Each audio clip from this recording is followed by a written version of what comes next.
The call came from my bank on a Tuesday morning, 3 weeks after I buried my mother. The woman on the phone asked me to confirm a wire transfer. $87,000. Gone, moved to an account I had never seen before. I told her there had to be a mistake. She read me the authorization signature. It was my name, but I had never signed anything. I sat on my kitchen floor for I don't know how long, just staring at the tiles. Because the only person who had access to those documents, the only person who knew every detail of my mother's estate, was my sister. My sister, who had held my hand at the funeral, who had cried on my shoulder, who had looked me in the eye and said, "We'll get through this together." And the worst part? This was only the beginning of what she had done. Let me tell you who I was before all of this. I was the steady one, the responsible one. Growing up, I was the kid who saved her allowance, got good grades, never made waves. I became a teacher, middle school science. I loved it, genuinely loved watching 12-year-olds suddenly understand how something worked. I wasn't rich. I drove a used car. My apartment was small, but I was content. I had built something quiet and honest. I had a small savings account, a circle of good friends, and a relationship with my mother that I considered the most important thing in my life. She called me every Sunday without fail. We had a ritual. She'd make tea, I'd make coffee, and we'd talk for exactly 1 hour, sometimes more. She was my person. She was the one who believed in me before I believed in myself. And when she got sick, really sick, I was the one who showed up. My sister Dana is 4 years older than me, and I want to be honest with you, because this story only makes sense if you understand her. Dana was always the charismatic one, the life of every room she walked into. She had this laugh that made strangers feel like old friends. Growing up, I idolized her. I used to sneak into her room just to watch her get ready to go out. She seemed so effortlessly sure of herself in a way I never was. But Dana also had a pattern. She borrowed money and never paid it back. She started projects and abandoned them. She went through jobs the way some people go through seasons. Every time things got hard, there was always someone to bail her out, usually our mother. And our mother, God love her, she never said no, not once. She told me once, quietly, "Dana needs more, she always has." I thought I understood that. I thought it was okay. I had no idea what that belief would cost me. Mom's diagnosis came about 14 months before she passed. Stage 3. We were all devastated, but we pulled together, or at least I thought we did. Dana started coming around more, calling more. She was at every doctor's appointment, every family dinner. At the time I thought, this is it. This is the crisis that finally brings her fully present. I was moved by it. What I didn't notice at first, what I chose not to notice, were the small things. Dana started asking about the house.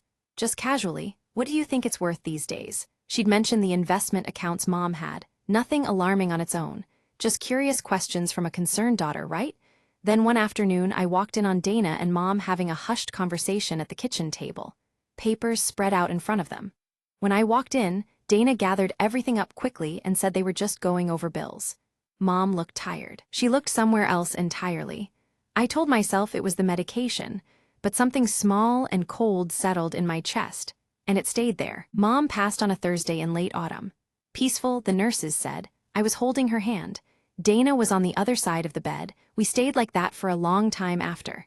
Just the three of us in a room that had gone very quiet. The weeks that followed were a blur of casseroles and condolence cards and paperwork I wasn't ready to face. Mom had a will, I knew that much. She had a modest estate, the house, her savings, a small investment portfolio that totaled around $112,000. She had always said it would be split equally. I trusted that. What I didn't know was that about 6 weeks before she died, several documents had been updated. A power of attorney had been filed. A secondary signatory had been added to her primary savings account. I only found this out later.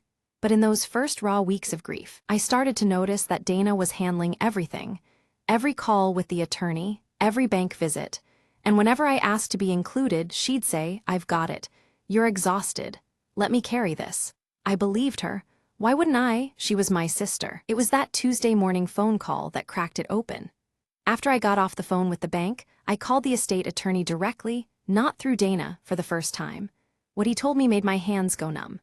6 weeks before my mother died, when she was heavily medicated and frightened and exhausted, Dana had filed a power of attorney naming herself as sole financial agent.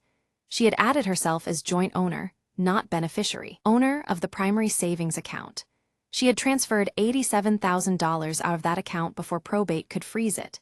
The investment portfolio, another $24,000, had been redirected through a separate instruction letter the attorney said he had received by email. He assumed it had been coordinated with me. It had not. The house was still in probate, but Dana had already been in contact with a real estate agent. The total I had been quietly cut out of was over $110,000, almost the entire estate.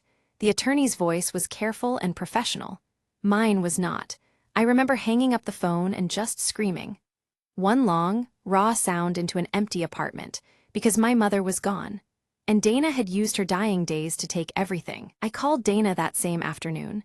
I didn't plan what I was going to say. My hands were still shaking when she picked up. She answered warm, normal, like everything was fine. I told her I had spoken to the attorney. There was a pause, just a breath's worth. Then she shifted. She said the money was already gone, that she had debts I didn't know about, that Mom had known, that Mom had wanted to help her.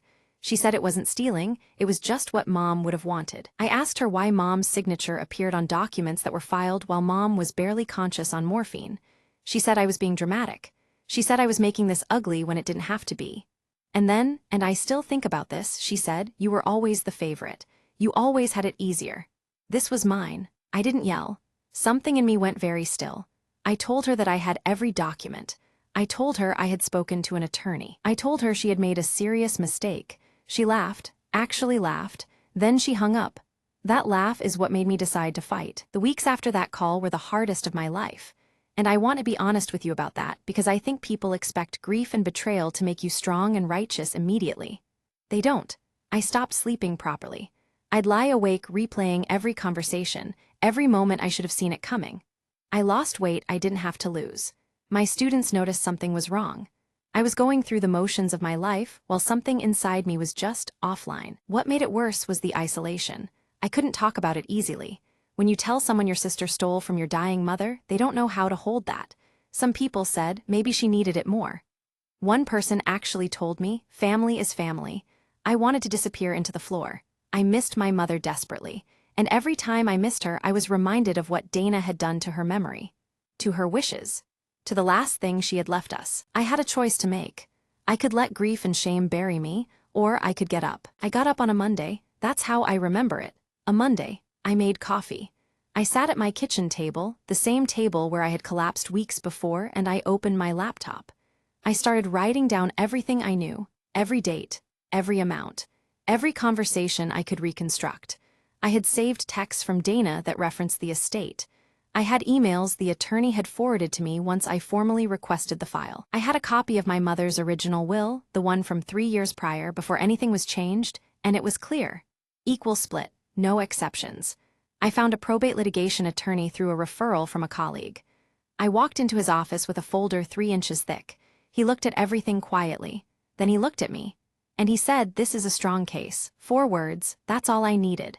For the first time in weeks, something in my chest loosened. Just slightly, just enough. The next step was going to be slow. It was going to be painful. But I was done being the person who let things happen to her. What came next wasn't dramatic.